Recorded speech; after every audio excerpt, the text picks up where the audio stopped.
Hello, everyone. Welcome to the Public Relations Society of the Philippines podcast. I am David Rioferio. Our guests for today are Professor Jojo Villamin of San Beda University and the president of PRSP, Ana Pista APR, who is also the head of Ardent Communications. Ana and Jojo, good morning. Hello. Good morning. Magandang umaga, mabuhay. Okay, tuloy-tuloy po natin yung pag-uusap natin. Last time, we discussed about the state of PR based on the Praxis Paradox. Ito yung white paper na ginawa ng PRSP and San Beda University. Today, we'll discuss about the industry and academe gap. Did you know that the Philippine Business for Education did a study related to this, na hindi lang pala sa PR industry, merong industry and academe gap. Even sa pharmacy, halimbawa, and all the other courses and industry. So, Professor Jojo, nararamdaman niyo ba ito? Kasi yung pagkakaalam ko na yon, parang 10 years ago, meron ng kakulangan, halimbawa sa technology-related courses. Only one of four applicants are accepted by a company, hindi kasi match yung skills ng mga bata sa required ng industry. That's correct. No, you know what? If I may share, although I will not go into details kasi it's not allowed pa to be released in the public. I think there's a effort of the government to revitalize things on how AI will actually be embedded. We are invited in the Tourism Industry Board Foundation Incorporated, and one of the sectors being asked is actually the tourism, no, with AI in connection to the data, to the concern. I think that is uh, an evidence na talagang it's really a requirement, no? And whether we like it or not, no, the students now, no, are practically engaged into this kind of thing. You know what, Sir David? Even with the academe, you'll be surprised on how the sensation is actually accepting this kind of things. No, with AI at Uh-huh. present, matatawa kang una ayaw eh. Ayaw talaga. There was a now, sorry for the lack of a better word, violent reaction. It's because you're talking about scholarly, academic in nature, blah blah Yes, blah. yes. Even the databases, no, the online databases, no, are not actually accepting it, no. But now it is evolving. I have to look into the former statement of Miss Anna about pandemic and how pandemic really changed so many things talaga. Sabi ko nga sa'yo, biglang nagbago. You know what? Unti-unti naglabas ng memo about how to accept AI, up to what extent Talaga. AI should actually be used, etc., etc. So kami din sa research, unti-unti kaming nagbago about research guidelines, agenda, etc. So, you know what? Sabi ko nga, I was asked also in one of the seminars, I think it was in Clark, and I was asked, do we really have to have AI be as a competitive factor? You know what I was telling them? It shouldn't be considered as a competitor. It should be Mhm. complementary. So, it's not something that you really have to compete with it. Mas magaling ako sa'yo, mas magaling pa rin yung tao. But it should be a complementing factor. It's not something that you have Mhm. to compete. Anyway, it's here. It's within us already. It's happening. So, I think there's no way forward but to really embrace. Because sabi nga ni Mama Ana nung last time, no?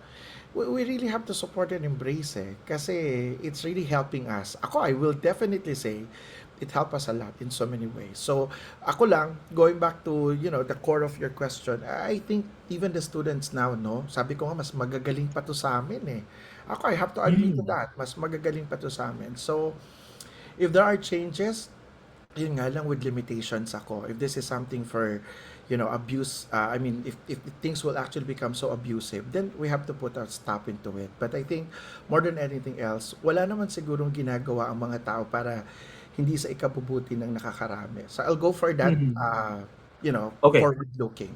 Mm. Siguro Professor Jojo and Ana, going to you. Ang bilis niya kasi eh. Sabi nga nung isang I was talking to some from the US, sabi nila yung AI daw para siyang COVID na alam mo nandyan, tapos bigla na lang all of a sudden lockdown na tayo. 'Di ba? Nalaman lang natin yun December 2019 eh. And then by March lockdown na bigla. So Ana, you're an expert on AI, 'di ba? You founded an organization related to it. Ganun ba yung napansin mo, and why did you feel the need to sige, I need to jump in already and do this? Yeah.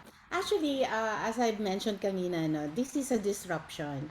And ako na-involve lang ako sa AI actually way back in 2023 when I was asked to be a speaker in Chennai, India, and talk about AI. And of course, I was grappling, inaral ko siya and all that because kaya ako yung pinagsasalita nila from ASEAN, no? Kasi I'm representing the Philippines is because Premier Technology PR kami. So parang na ano ko na parang oo nga pala. And then I realized actually while doing that, I went to India, I talk about AI. I heard all of them. And hindi naman to uniquely Philippine setting na parang ganun tayo lang. Uh-huh. Parang Okay. everybody is the same. I realized na parang, uy, na-democratize everything ah. Parang lahat pare-pareho ng sitwasyon na ano ba to yung katulad ng sinasabi ni David. Cut the long story short, it was a disruption and I saw it. And my involvement at PRSP is that always the fact that kailangan nating at the forefront matutunan to ng communications because when I went to Chennai, kailangan mag-adapt ng communications people because really is purely involved ang communication. So again, we're at the forefront. So ayun, I was leading the Prof Dev o PRSP. So I introduced AI and then I got to realize na hindi, dapat beyond this. So I put up AI Center of Excellence where we teach and do trainings for AI and communications. Yan. So yun po yung umpisa ng involvement ko dyan. And lo and behold, it was a really great involvement because tama si David, 24/7, libo-libong app yung nadidevelop, libo-libong apps na hindi na nga natin mag-grapple. But then the thing is, basic po yan na it's only a tool. It's only a tool that we can use to better and be more efficient and magkaroon ka ng yung health and well-being mo maasikaso mo. Ganun ko lang po siya sinisimplify because it's true. We have to understand na hindi ito yung tipong kinakatakutan, but ito yung Mhm. kailangang ini-embrace because it would really help improve what we do. Now, last week po nasa Davao ako, I did a talk on cultural mapping. And then I happened to have J. Mark Tordesillas. And J. Mark is from Harvard, a Filipino doing app. And pareho po kami. And then in his presentation, he said, UP, for example, is asking the first freshman students, Uh-huh. sa UP of College of Law, they were asked not to use AI kapag freshman ka. Because of Yeah. that fear. Because of Kita that ko yun. fear na sinasabi po ni Sir Jojo. But the thing is, sabi nga po namin ni, mawalang galang na po, sabi namin ni Jay, no, is that hindi kasi pa fully naiintindihan kung ano ba talaga yung tool na to. So, as PRSP, isa po kami dun sa kailangan mag-push na ito talaga siya. Hindi po siya tayo matakot. Parang Windows 95, natakot kang gamitin kasi 95 reasons why you shouldn't use the software, di ba? Parang ganun. Pero Ang later on, dami naman nun, 95. oo, di ba?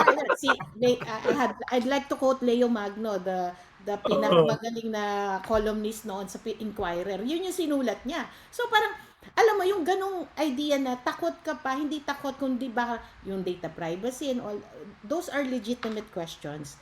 But Mhm, as we mhm. embrace this, we learn it. And then you realize na, oh, at the end of the day, it's still the human being that controls it. It's only as good as the data you put in it. So, Thank you, um, Ana. Mhm. yun yung topic na pinupush namin po as stewarding the AI technology story.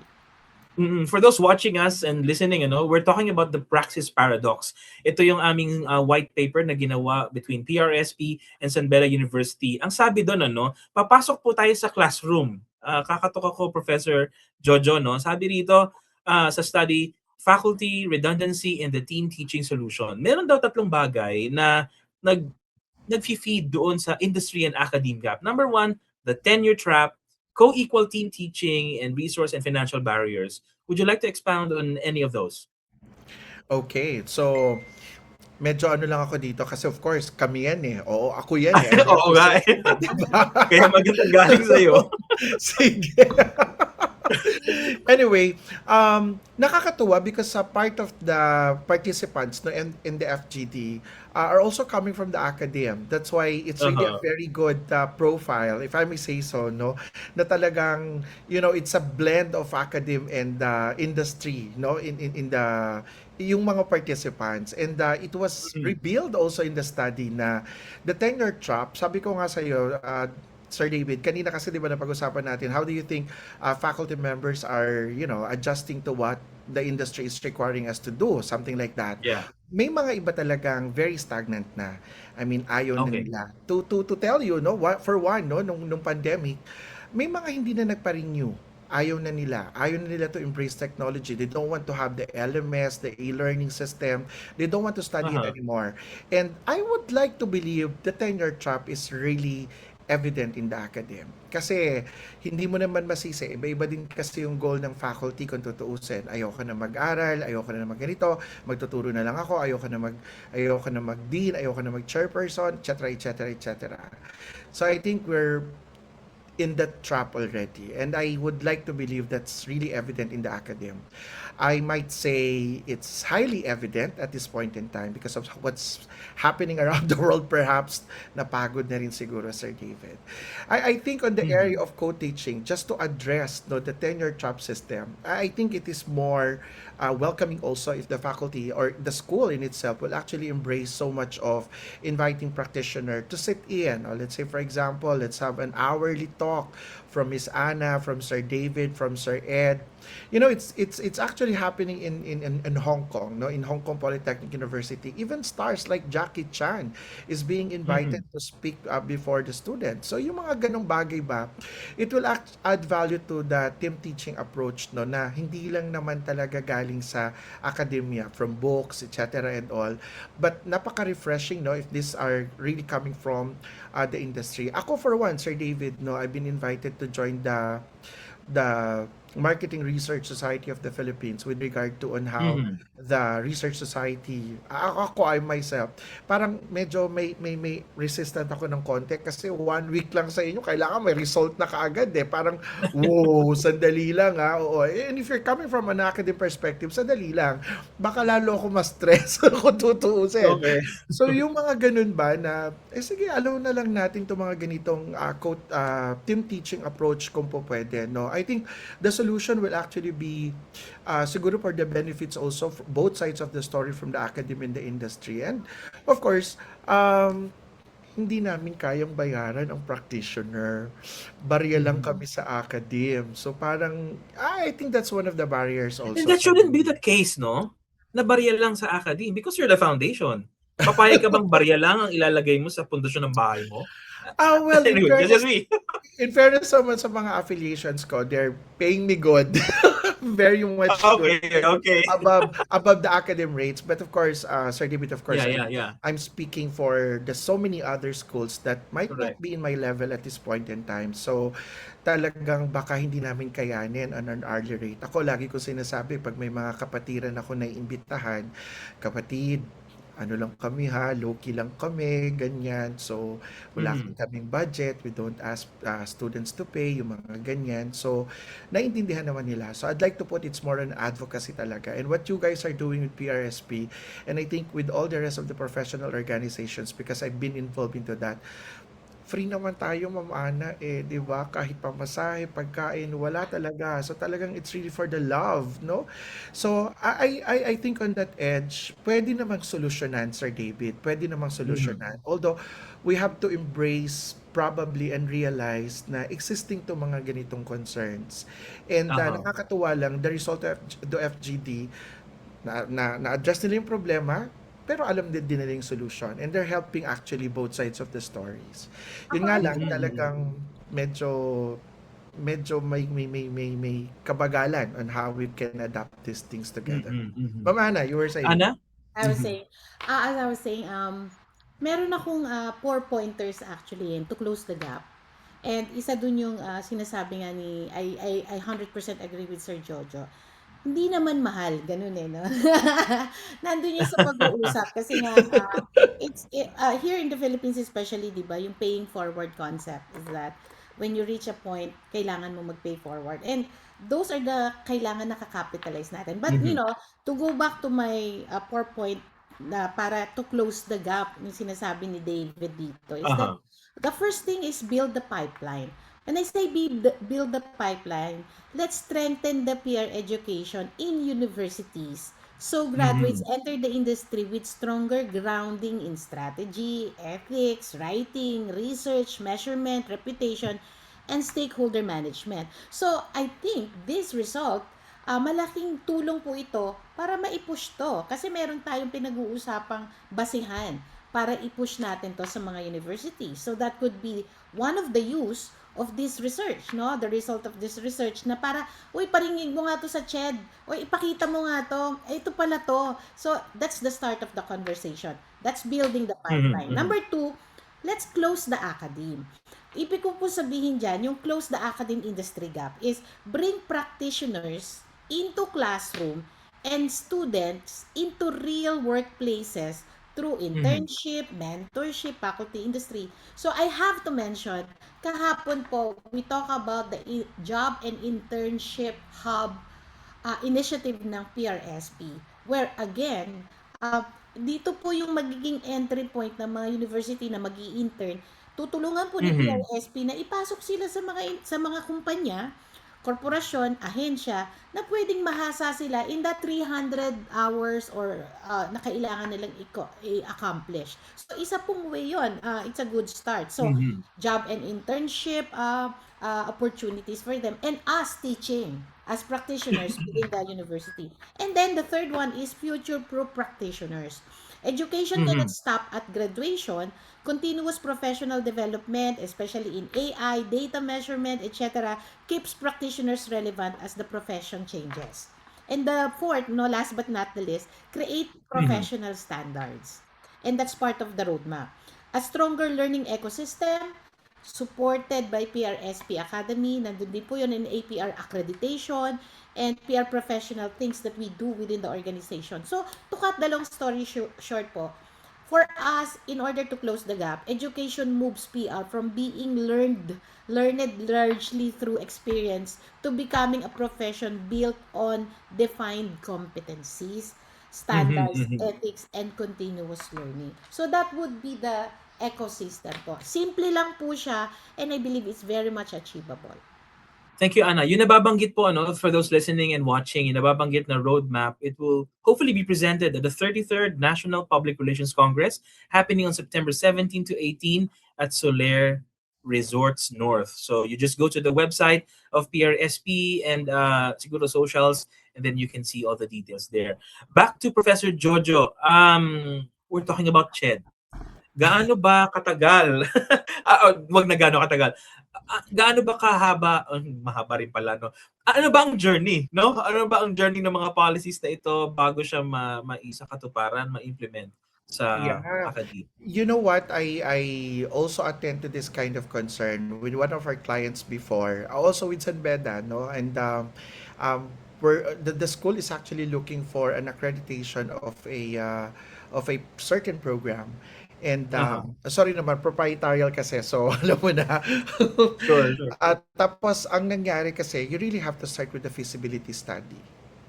So, if the feasibility study will actually be so favorable enough, then we can lobby. But of course, lobbying will actually take time, lalo na ngayon. I think we have a new CHED commissioner, and leadership and styles will actually be changed as well, although the guidelines and the rules are there. But of course, certain like she needs to observe first, probably ganyan. So it will take time. As to what definite, wala namang concrete scenario na dapat ito ay 3 taon, 5 taon, 4 taon, wala naman. But you know what naman the system in the politics right now, like our present commissioner, parang 3 taon na rin lang muna siya because things are co-terminus also with our president. So baka lang bibilisan natin in order for this one to push through. Pero 2 taon na rin lang, baka mamaya magpalit na naman. So it's another ball game kung tutuusin. Although the feasibility study will actually be a good starting factor. This one can actually a very good material in order for them to realize how things are for them. However, Sir David, mukhang mas kailangan ng PRSP to put really man-com for this that will actually focus the monitoring, the tracking, what else can actually be putting things forward.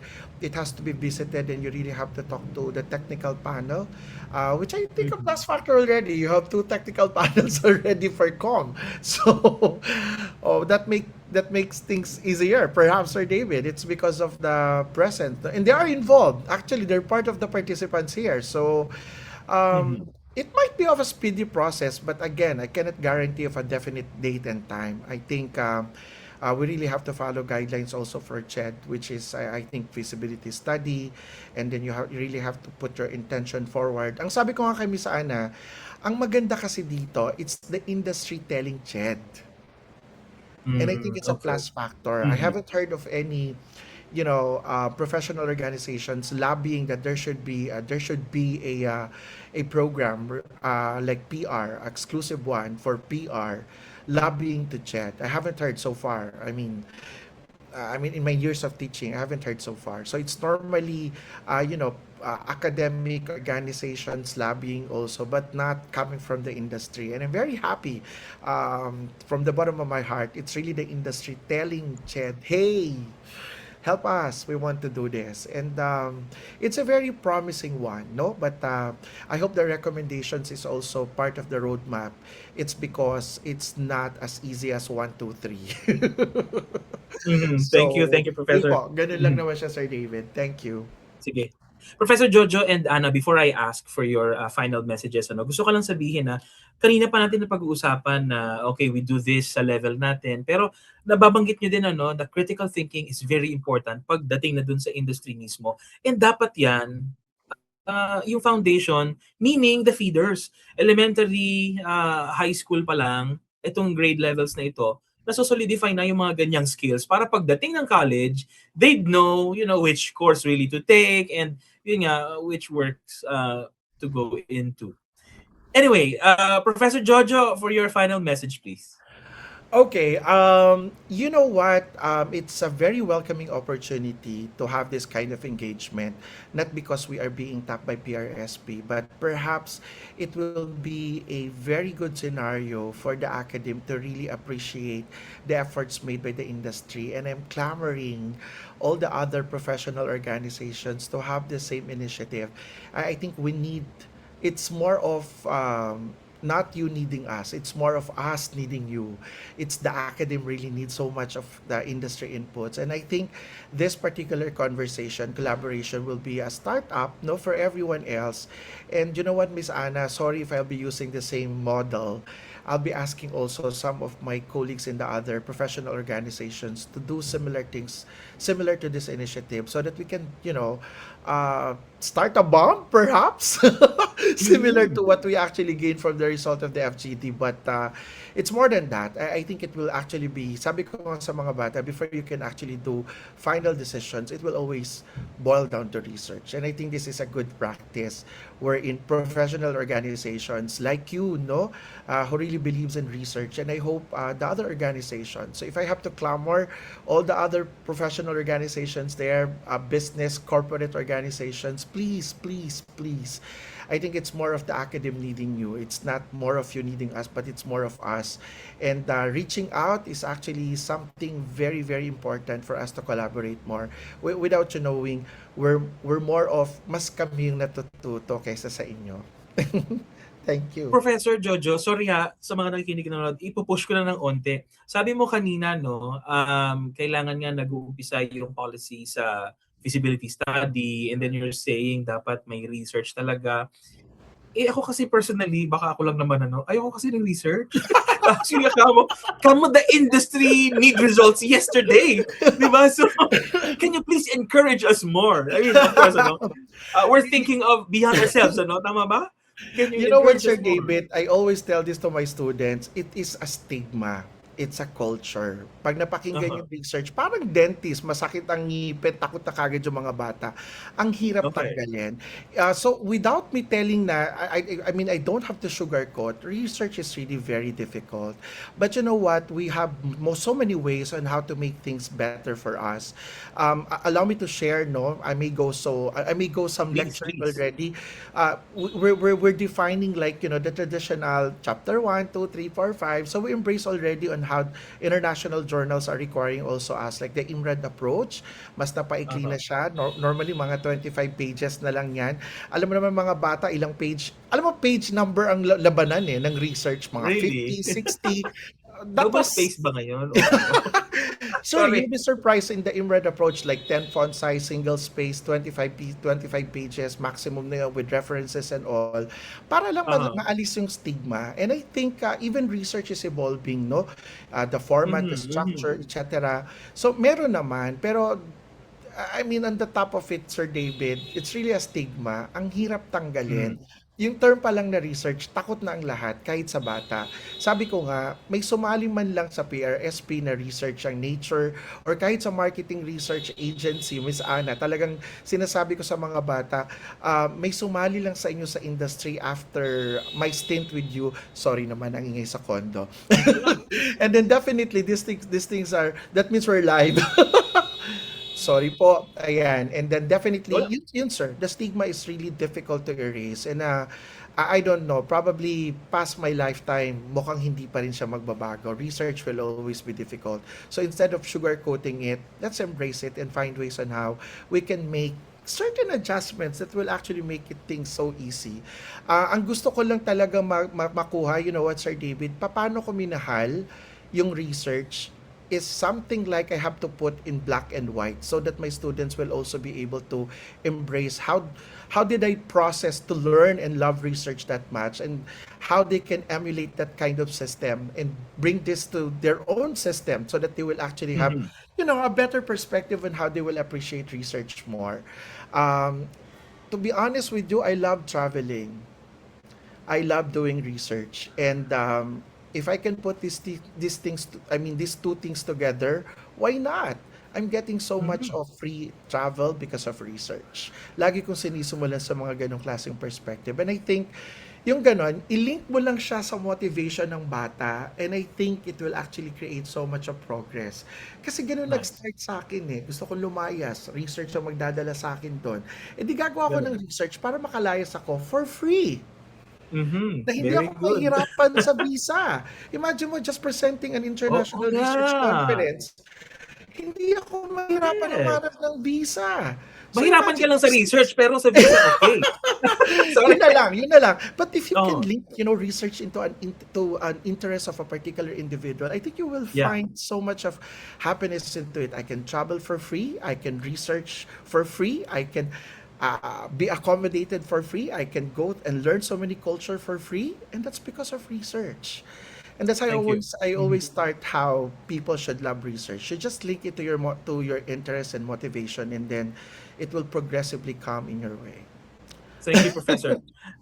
Professor Jojo Villamin from San Beda University. Kidding aside, no pain, no gain. We're solving the Yeah, world's greatest problems that's here. correct. So That's let's correct. do research. We're being left behind by our Asian neighbors, and there's no worry with that, Pero Yeah, di that's ba, the number of satisfying. scientists that we have right here, hindi siya nagmamatch dun sa mga nilalabas ng Singapore and all the other countries. And anyways, marami pang discussion about this, But Anna, please, your experience in the Global PR Alliance, how they partner with universities as your final message, please. All right. Okay. I'd like to start with research para ma-emphasize lang yung kay Sir Jojo, no?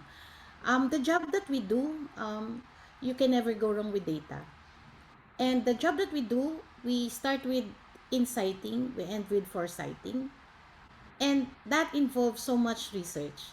And this is gonna be can discourage the students, but if you apply in any agency like us and you don't have a background on that, then more likely you will not get the job, because that's one of the main kumbaga know-how that we are looking for in a person, applying for a job.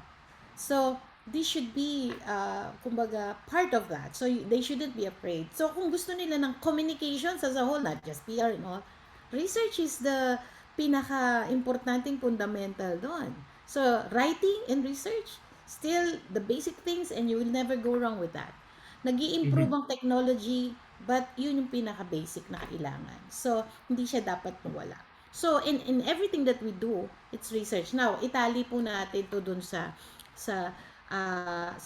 pinag-uusapan natin, no? So, Global Alliance and then PRSP. Um, that's how we see it, no? You can never go wrong with data, and in order to professionalize the profession, all this component has to be explored and ma-elevate po yung situation or yung condition or yung learning process dito sa mga pinag-uusapan natin na to. So, importante po na we put it out there and we do it and the students would know. And I'm happy that the likes of Sir Jojo and San Beda is kicking this off and starting the conversation on this because otherwise, wala po talagang mangyayari at hindi natin ito masisimulan. Kailangan po nating magtiyaga, magintay ng resulta para po mas maganda yung output na ilalabas natin from this. And we're talking about research at the end of the day. So, and kaya po, sa Global Alliance, for example, kaya ganun yung strength ng Global Alliance is nakasalalay dun sa partnership nila with the academe, the universities, and of course the professionals because they understand yung idea that these two would work hand in hand. Sabi po ni Sir Jojo kanina, we are learning from you. Mas nakakakuha kami ng benefit. No, I think it's a win-win for both because we get to implement everything because of the partnership and the collaboration. It is, as mentioned earlier, it's too costly to produce a research. It's too costly to do that. And for organizations like PRSP that's doing it pro bono, paano po kami magfo-fly? Unless there's a very good parang partner to do that with us. But that seldom happens. But if the university, the academe, and the society would merge together and make this happen, yun po yung advocacy. Tipong hindi mo kailangan mag-raise ng ganung fund because at the end of the day, what you do would benefit both parties. Would benefit the students, would benefit the whole ecosystem. So, I think kailangan po natin siyang ituloy-tuloy. And dapat po mas maraming Sir Jojo Villamin, mas maraming universities na sasakay sa atin dito because that I think I see as the president of Public Relations Society, that's the only way we can come up with a result and that's the only way we can steward this story. Professor Jojo and Anna, thank you. This is the PRSP podcast. I'm David Rioferio.